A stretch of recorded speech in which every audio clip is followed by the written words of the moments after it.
Assalamualaikum warahmatullahi wabarakatuh. Salam sejahtera bagi kita sekalian. Selamat siang menuju sore kepada para hadirin yang hadir di sini. Langsung saja, saya Ali Maknawi, moderator dari acara talk show dan diskusi tertutup dengan tema Reformasi Pendidikan Kabupaten Indramayu.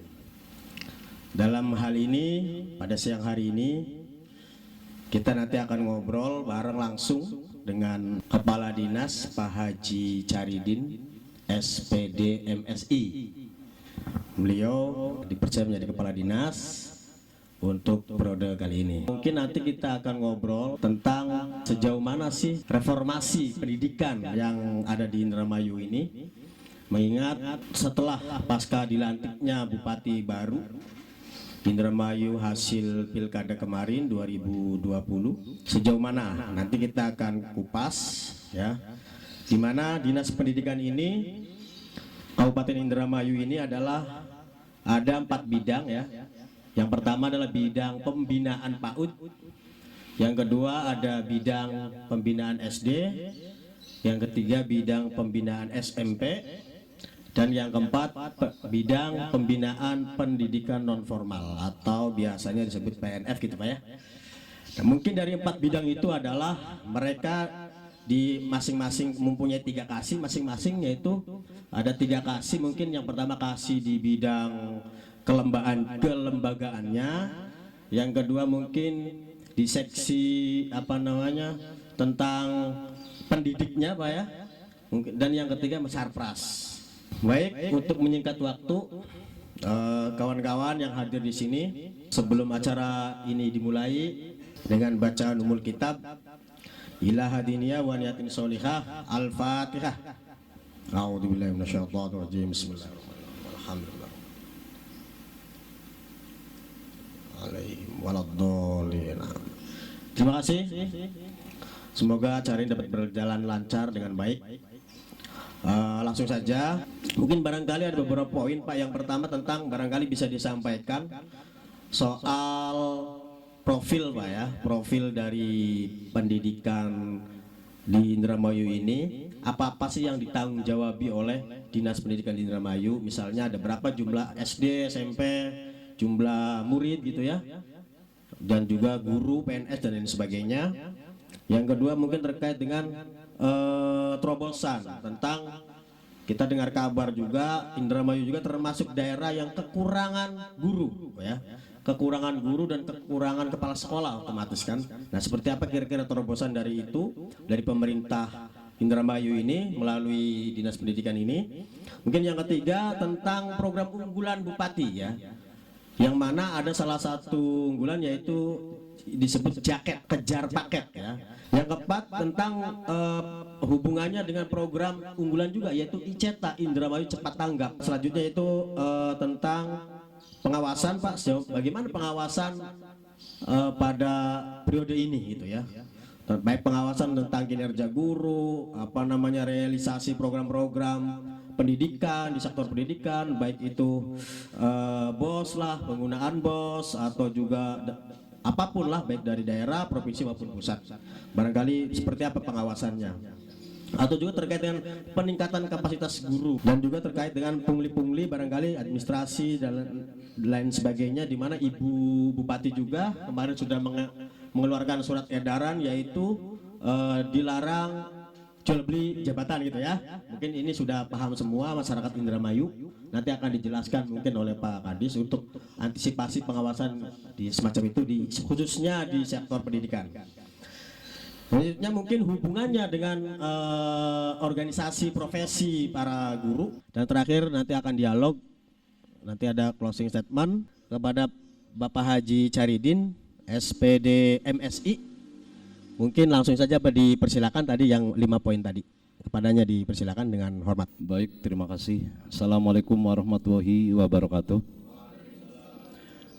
Alhamdulillahirrabbilalamin wa bihi nasta'inu ala umuri dunya waddin wassalatu wassalamu ala asrofil anbiya'i wal mursalin wa ala alihi wa sahbihi ajmain amma ba'du. rekan-rekan dari komunitas baca Indramayu Bermartabat yang alhamdulillah ini hadir dan telah mengundang saya, yang saya hormati dan saya banggakan, terutama moderator Mas Ali Maknawi yang begitu antusias untuk kegiatan ini. Pertama, mari kita bersama-sama untuk memanjatkan puji syukur kehadirat Allah Subhanahu wa taala. Alhamdulillah kesempatan sore hari ini saya bisa menyempatkan hadir memenuhi undangan teman-teman di sini. Saya sangat bangga nih Mas, saya sangat bangga sekali ya. Dan saya sangat mendukung kegiatan ini. Karena apa? Karena anak-anak muda ini peduli tentang pendidikan ya. Saya sempat kaget ketika mendapat surat ada permohonan untuk mengisi ya, sebelum narasumber itu ada informasi Pak di kita Daruma Baca untuk bisa mengisi buku-buku ini. Saya sangat gembira dan saya sangat senang. Karena apa? Karena kami dari pendidikan masih ada yang support untuk membantu dan sekaligus mensosialisasikan, dan dengan momen seperti ini bisa menginformasikan kepada seluruh masyarakat terkait dengan pendidikan. Tadi dalam tema reformasi pendidikan di Kabupaten Indramayu ya, saya sangat mendukung dengan program Ibu ya, dengan misi bermartabat, dan endingnya ini ada perubahan, dan alhamdulillah beberapa bulan ini sudah nampak perubahan termasuk di Dinas Pendidikan. Baik rekan-rekan yang saya hormati, Dinas Pendidikan Kabupaten Indramayu ini menangani pendidikan dari jenjang PAUD, jenjang SD dan SMP. Perlu diketahui bersama bahwa PAUD itu adalah jenjang prasekolah ya, terdiri dari PAUD formal dan PAUD non formal. Kalau formal itu TK, kalau non formal ada kelompok bermain, ada SPS, ada satuan PAUD sejenis. Nah, itu non formal. Semuanya jenjang prasekolah, jenjang sebelum sekolah.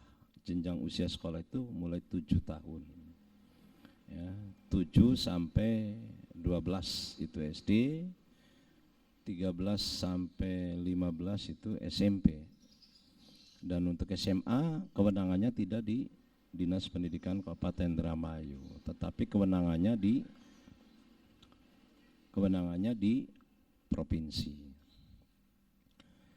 Jumlah lembaga pendidikan di Kabupaten Indramayu ini TK yang negeri itu ada 4, yaitu ada di Indramayu yang di samping depan GOR, kemudian di Sindang, kemudian di Kandang Haur, dan satunya di Patrol. Cuma 4 negeri. Jadi kalau banyak itu semuanya swasta. Kalau negeri tanggung jawab pemerintah, swasta tanggung jawab masyarakat. Karena dalam Undang-Undang Sistem Pendidikan Nasional, pengelola pendidikan itu bisa pemerintah, bisa masyarakat. Kemudian untuk swastanya ini sangat banyak sekali. Jumlah lembaga swasta yaitu ada 466 sekarang. Ini yang sudah masuk ke Dapodik. Kami bicara ini datanya di Dapodik. Karena ada beberapa sekolah yang belum terdata di Dapodik. Kemudian untuk SD, negerinya ada 860, swastanya 35, sedikit. Dan SMP, negerinya ada 90, swastanya ada 128. Itu untuk SMP. Negeri cuma sedikitnya. Alhamdulillah, kalau swasta banyak berarti menunjukkan peran serta partisipasi masyarakat terhadap pendidikan sangat tinggi. Nah, itu. Kemudian rekan-rekan yang saya hormati, terkait dengan siswa. Di Indramayu, ya, siswa untuk TK itu ada 18.000, untuk tingkat SD-nya 161.000, untuk tingkat SMP-nya 61.000. Jadi jumlah total peserta didik dari tingkat PAUD, SD, SMP itu sebanyak 241.497. Ya. Itu juga termasuk di Dapodik. Jadi sekarang semua data berbasis Dapodik. Ya. Makanya kadang-kadang ada anak yang sekolah di sekolah A kemudian pindah ke sekolah B dengan persyaratan yang tidak seperti dulu, ya. Kalau dulu pindah itu gampang, ya. Sekarang agak sedikit ribet karena tadi harus beralih melalui Dapodik, ya, itu. Kemudian berikutnya terkait dengan tenaga, ya, tenaga ke pendidikan. Ya. Rekan-rekan yang saya hormati, tadi disampaikan oleh Mas Ali, ya, bahwa seyogianya tenaga pendidikan di Kabupaten Indramayu ini ya sangat kurang. Ya. Kalau kita lihat di sini berapa sih jumlah ya tenaga PNS dibandingkan dengan non PNS-nya. Untuk SD itu jumlah tenaga pendidik yang negerinya ada 4.556. Ya. Kemudian yang honornya 3.369. Ya. Kenapa honor ini banyak? Karena untuk memenuhi kelas. Ya. Jadi kalau mengandalkan yang PNS saja, ya jelas kurang. Sehingga teman-teman pada saat itu ketika ada kekurangan masih menerima honor. Itu di negeri. Kemudian di SMP yang negerinya ada 1.231 dan yang non PNS-nya, yang PNS tadi 1.231, non PNS-nya 2.559, juga termasuk kekurangan. Dan di PAUD yang PNS cuma 181 Mas Ali, ya. Itu yang PNS. Dan selebihnya kebanyakan ya non PNS. Ya.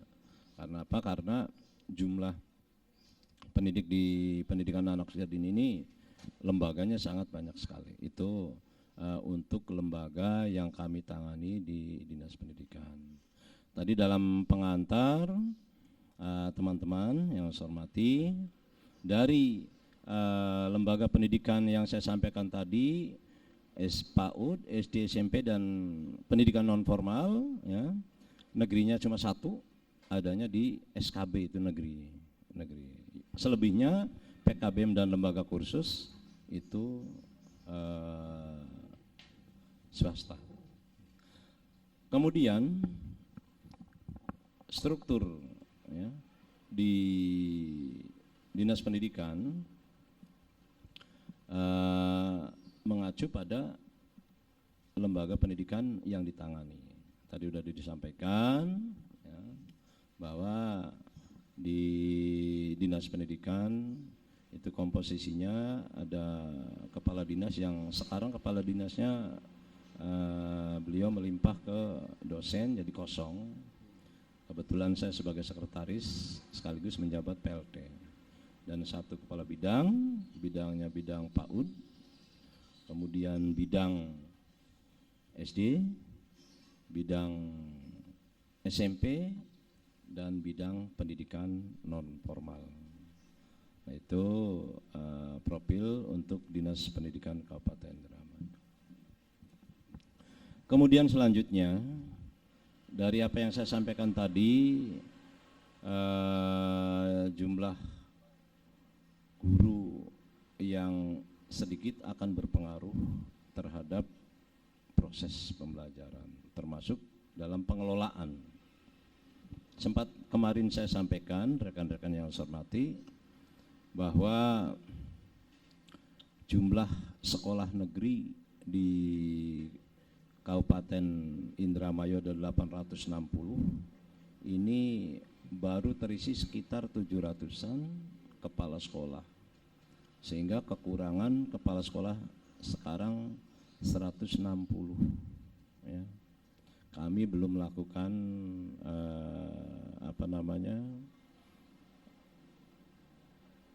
rencana pengisian ya. Dan insya Allah ini masih dalam kajian. Kenapa? Karena setelah kami kaji, khususnya di SD, banyak sekolah yang kekurangan murid. Bukan banyak, artinya ada beberapa sekolah yang kekurangan murid, dan tentunya banyak yang kekurangan guru. Nah itu insya Allah nanti kami akan melakukan upaya ya, untuk menangani hal yang seperti ini agar lebih efisien, ya, efektif. Ya. Karena apa? Karena ada beberapa sekolah yang muridnya di bawah 100 ini butuh pengkajian. Ya. Ketika itu satu hamparan dan ketika itu berdekatan, ya, insya Allah kami akan melakukan merger. Namun perlu diketahui ya, untuk program merger ya, sementara masih belum bisa dilakukan ya. Kami harus koordinasi dengan Kementerian Pendidikan dan Kebudayaan ya, itu terkait dengan program seperti itu. Dan alhamdulillah kami sudah mendata sekolah-sekolah yang kekurangan guru dan sekolah-sekolah yang kekurangan siswa. Rekan-rekan yang saya hormati, dalam rangka meningkatkan IPM ya, perlu diketahui bersama bahwa alhamdulillah IPM kita ya ada kenaikan yang signifikan dari 5,9, biasanya naiknya 0,1 digit Mas Ali. Berangkat dari 5,6, 5,9 kemarin, dan tahun sekarang alhamdulillah ada peningkatan yang signifikan, yaitu di angka 6,3 2021. Okay. Mudah-mudahan nanti di 2021 akhir, di 2022 awal muncul angka baru. Karena apa? Kewenangan untuk menghitung IPM ini khusus di bidang pendidikan dengan indikator angka rata-rata lama sekolah ya, itu adalah kewenangannya BPS. Jadi angka IPM di bidang pendidikan menghitungnya dari angka rata-rata lama sekolah. Alhamdulillah Indramayu di 6,3, sudah di 6,3, ada kenaikan. Mudah-mudahan ke depan akan lebih naik. Dan perlu diketahui bahwa penghitungan IPM ini angka rata-rata lama sekolah ini tidak semua umur dihitung ya. Yang dihitung adalah masyarakat yang bersekolah umur 25 tahun ke atas ya, dibagi jumlah penduduk yang ada di Indramayu. Nah itu, untuk itu rekan-rekan, sejalan dengan program unggulan Ibu yaitu Jaket, yang dalam rangka terus menggerakkan, mendorong dan mengangkat IPM di bidang pendidikan dengan indikator angka rata-rata lama sekolah ya. Pemerintah Kabupaten Indramayu, program unggulan untuk Dinas Pendidikan adalah Jaket, kejar paket ya. Karena ini yang bisa mengangkat angka rata-rata lama sekolah, karena peserta didiknya adalah anak atau masyarakat yang usia di atas 22 ya. Nah itu. Dan perlu saya sampaikan pada rekan-rekan, ya, kejar paket itu adalah pendidikan kesetaraan, setara, ya, setara dengan pendidikan non formal. Jadi ketika kita memiliki ijazah dari pendidikan non formal, dari kejar paket A, paket B, paket C, itu sama, ya, sama, ya, dengan ijazah yang dari formal. Bisa untuk kuliah, bisa untuk dari kejar paket, bisa untuk melanjutkan ke SMA atau SMK. Dari paket C bisa untuk kuliah ke perguruan tinggi. Nah itu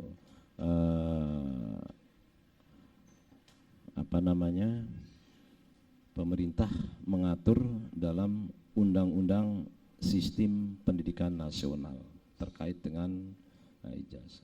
Untuk itu pada kesempatan yang baik ini saya berharap kepada teman-teman yang ada di rumah baca untuk bisa mensosialisasikan, agar masyarakat yang belum memiliki atau belum mengenyam pendidikan di formal, ya, monggo untuk bisa dikoordinir, ya, bisa dicatat, ya, bisa disampaikan ke kami, atau bisa di rumah baca juga sebagai penyelenggara, bisa, mangga, nanti bisa mengajukan ke kami, ya, izin operasional penyelenggaranya. Malah lebih bagus ini, dengan kondisi situasi seperti ini bisa diramaikan dengan pendidikan non formalnya. Rekrut teman-teman kita, rekrut sahabat kita, rekrut tetangga kita yang pada saat itu tidak berkesempatan mengikuti pendidikan formal. Saya yakin masih banyak.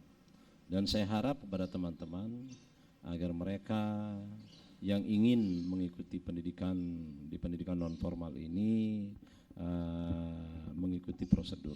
Jangan sampai gampang dibohongi oleh orang, ya. Sebab kadang ada bisa melalui saya, cukup sehari, cukup sebulan, cukup sekian, ya. Mohon untuk bisa diarahkan. Itu benar nggak itu gratis katanya yang Gratis. gratis ya? Gratis. Gratis. Benar gratis, ya. Jadi kalau masih ada yang mintai bayar, ya tinggal datang saja lah ke kami, gratis, ya, monggo. Dan saya harap ya tadi rumah baca bisa membantu kami sebagai penyelenggara, ya, nanti kami arahkan. Kemudian selanjutnya teman-teman yang saya hormati, terkait dengan layanan pendidikan, ya mungkin yang namanya pelayanan pasti kadang-kadang hasilnya antara puas dan tidak puas, ya. Ini kami dari Dinas Pendidikan membuka layanan baik secara offline, ya, maupun secara daring, ya, baik langsung Mas Ali, ya, ataupun melalui WA atau melalui telepon. Ada link kami, kalau perlu ditulis mangga, 0813 8294 0128. Nah itu bisa ketika ada hal-hal disampaikan ke kami. WA itu Pak ya? WA bisa. Ya. Biar apa? Biar komunikasi langsung, tidak melalui orang lain. Jangan sampai katanya gitu. Itu bisa langsung melalui link itu. Insya Allah kami menjawab, ya. Dan terkait dengan pelayanan ini, tadi apa yang diharapkan Mas Ali, mohon untuk ada informasi terkait dengan pengawasan kinerja guru, ya. Guru adalah manusia, ya. Guru adalah manusia, kami adalah manusia. Yang namanya manusia itu tidak terlepas dari kekurangan dan kelebihan, ya. Itu dalam menangani hal ini kami selalu melakukan pengawasan, ya, pengawasan internal maupun pengawasan eksternal. Ya. Pengawasan internal adalah pengawasan yang dilakukan oleh kami. Kami punya komposisi struktur di dinas pendidikan, di bawah kepala dinas ada namanya pengawas, ya, dan juga penilik. Ya, pengawas dan penilik adalah jabatan yang mengawasi tentang peningkatan mutu pembelajaran. Ya, itu ada. Juga pengawasan lain. Ada di kita, di internal dinas pendidikan, ada manajemen BOS. Ya. Pengawasan regulasi tentang BOS itu. Juga pengawasan eksternal, ya, yang dilakukan oleh inspektorat PPK. Nah, itu pengawasan dilakukan secara rutin, ya, rutin. Baik itu bulanan, triwulanan, ya, untuk memberikan pelayanan agar pelayanan ini lebih optimal dan jangan sampai terjadi kekeliruan. Ya. Upaya kami dalam peningkatan pelayanan ini, di samping pengawasan dari internal, eksternal, juga kami memberikan penguatan kepada teman-teman, ya, dalam rangka melaksanakan kegiatan di pendidikan. Alhamdulillah kemarin saya mengundang tim Saber Pungli Provinsi Jawa Barat, ya, memberikan pencerahan kepada rekan-rekan kepala sekolah, penilik, pengawas, kemudian di kami internal di bidang, ya, itu dalam rangka memberikan pemahaman tentang penggunaan dana, baik dana dari pemerintah maupun dana dari masyarakat. Karena apa? Karena teman-teman yang ada di satuan pendidikan ketika melakukan kegiatan yang non budgeter, ya, itu sering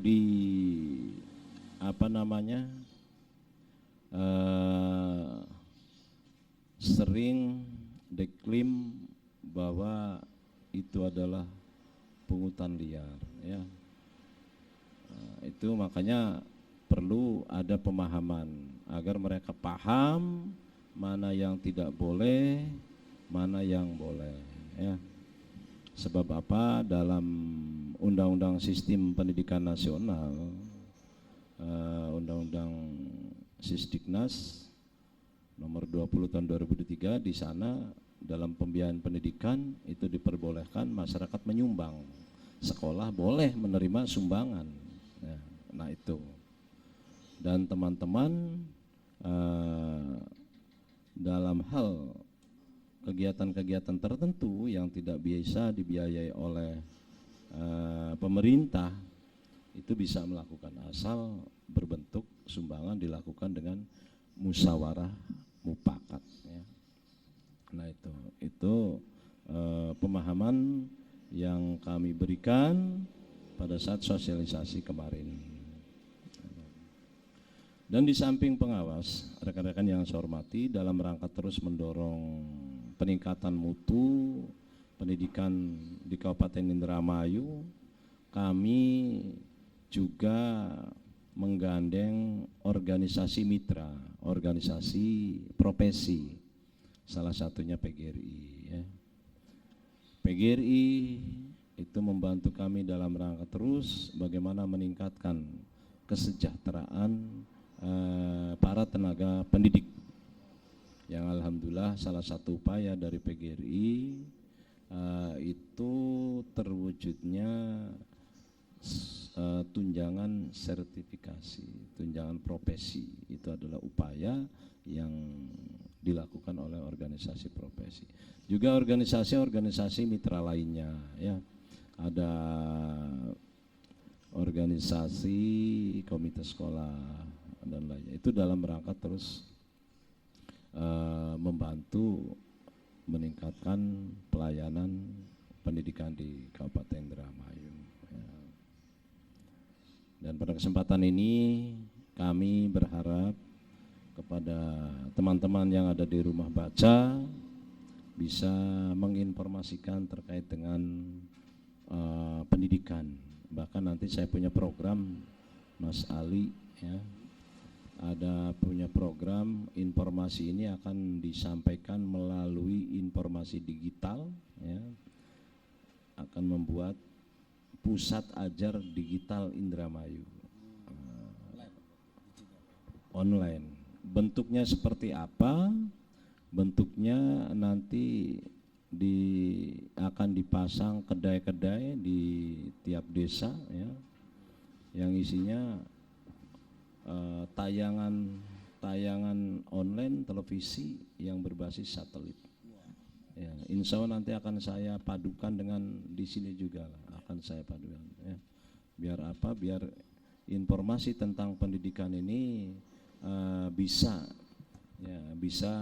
dilihat secara langsung bagaimana perkembangan pendidikan, dan ini juga salah satu program ibu, ya, program Bupati Indramayu yang sekarang itu namanya Lebu Digital, ya. Kami akan berkolaborasi, ya, dengan Lebu Digital dan membuat pusat ajar digital Indramayu. Nah, itu. Mudah-mudahan momen silaturahmi seperti ini, ya, bisa memberikan makna dan arti bagi pendidikan Kabupaten Indramayu yang ke depan akan lebih baik lagi, Indramayu yang bermartabat. Terima kasih rekan-rekan yang saya hormati. Mudah-mudahan apa yang saya sampaikan ini bisa memberikan wawasan, bisa memberikan pengetahuan, walaupun saya yakin tidak semua apa yang teman-teman harapkan ini bisa saya sampaikan. Insya Allah nanti di kemudian hari dan di kesempatan lain saya bisa memberikan kesempatan seperti itu. Saya akhiri dengan ucapan billahi taufiq wal hidayah. Assalamualaikum warahmatullahi wabarakatuh. Waalaikumsalam warahmatullahi wabarakatuh. Kita beri aplaus buat Pak Kadis kita. Baik kawan-kawan, sepertinya tema pada siang hari ini terkait dengan reformasi pendidikan Kabupaten Indramayu. Tadi ada beberapa catatan yang mungkin menurut saya sih baru gitu ya, terobosan baru terkait dengan reformasi itu. Yang pertama mungkin catatannya adalah tadi sudah dipikirkan betul terkait antisipasi bagaimana kekurangan pendidik gitu ya, baik itu dari guru ataupun kepala sekolah. Bismillahirrahmanirrahim. Assalamualaikum warahmatullahi wabarakatuh. Perkenalkan, nama saya Febi Suwarto dari pengurus cabang PMI Indramayu. Terima kasih. Ini cukup menarik diskusi terkait pendidikan. Sebenarnya di PMI juga ada, Pak, terkait bidang pendidikan gitu. Kita selalu intens mengajak anak-anak gitu untuk melek baca. Kita setiap 1 minggu sekali, artinya membuka wahana baru, membuka terkait bahwa pentingnya orang yang mempunyai pendidikan. Kita kalau buka di Tugu Perjuangan tuh, Pak, kita lesehan, artinya untuk menggerakkan bahwa organisasi ini adalah suatu jembatan untuk menyadarkan anak-anak bahwa pentingnya orang yang mempunyai ilmu gitu. Nah, yang saya tanyakan gini loh, Pak, saya sangat miris ketika ada anak-anak kecil yang berhitung saja dia enggak tahu, berhitung saja enggak ngerti. Nah, mulai berangkat dari situ teman-teman PMI sadar bahwa kita sebagai mahasiswa sadar betul bahwa keilmuan itu harus kita tularkan kepada anak-anak, adik-adik kelas kita, regenerasi kita. Nah, alhamdulillah sudah berjalan, Pak, 2 bulan kemarin gitu. Artinya inilah terobosan dari PMI gitu untuk menyadarkan anak-anak sehingga kita nih Indramayu enggak dicap lagi bahwa terendah pendidikannya, enggak, Pak. Nah, mulai dari situ inisiatif itu muncul. Nah, yang saya tanyakan gini loh, Pak, adakah peran penting terkait Bapak selaku dinas pendidikannya Pak ya, untuk selalu minimal turun langsung gimana nih keadaan anak-anak di sekitar Indramayu, apakah pendidikannya sudah tinggi ataupun rendah, minimal ada database buat kita jadi bahan kajian gitu Pak di PMI. Nah mungkin itu saja sih Pak pertanyaan dari saya. Akhirul kalam, wallahul muwaffiq ila aqwamit thoriq. Wassalamualaikum warahmatullahi wabarakatuh. PMII ya, Mas Febi Soeharto beserta kawan-kawan, ini saya sangat bangga ya, sangat bangga telah melakukan sebuah terobosan kegiatan ya, yang tidak mubadir ya. Itu di Tugu Taman Pahlawan, di Tugu Pahlawan ya, di sana mungkin sering berkerumun, kadang-kadang ada anak-anak kecil juga. Ini terima kasih, dan saya juga sempat menemui hal yang seperti itu. Saya sempat dialog Mas ya, dengan anak-anak kecil yang ini. Perlu diketahui dan dimaklumi bersama rekan-rekan ya, 1 tahun lebih ini kita ya dilanda COVID ya, wabah bencana yang tentu dampaknya ke semua sektor termasuk juga ke pendidikan. Sementara dituntut bagaimana kita meningkatkan mutu, dan pada saat ini ya, kita baru berani memberikan terobosan ya untuk pembelajaran tatap muka terbatas sejak tanggal 17 Agustus kemarin. Kenapa saya katakan berani? Ada kabupaten kota lain yang pada saat itu belum melakukan. Karena apa? Ya karena tadi ya, di masa pandemi ini kita dituntut untuk melakukan proses belajar mengajar secara daring. Mungkin bagi anak-anak SMA, SMK ya, pembelajaran daring dengan dipaksa ini mereka sudah tidak gaptek lagi ya. Tetapi bagi anak-anak SD ke bawah menghadapi hal seperti ini adalah sebuah benar-benar tantangan dan hambatan.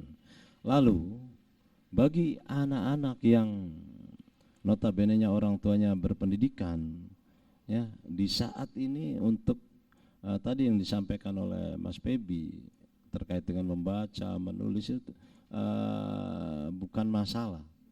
Tetapi mungkin kita bisa lihat ya, masyarakat Indramayu ya, yang orang tuanya peduli terhadap anaknya ini bisa masih ada yang seperti itu, masih ada yang kurang peduli, sehingga pada saat proses pembelajaran daring ya, orang tua dalam mendidik anak ini ada keterbatasan. Nah di situ. Nah bagaimana upaya kami dari Dinas Pendidikan ya? Upaya kami selalu melakukan terobosan ya, dengan cara pembelajaran luring.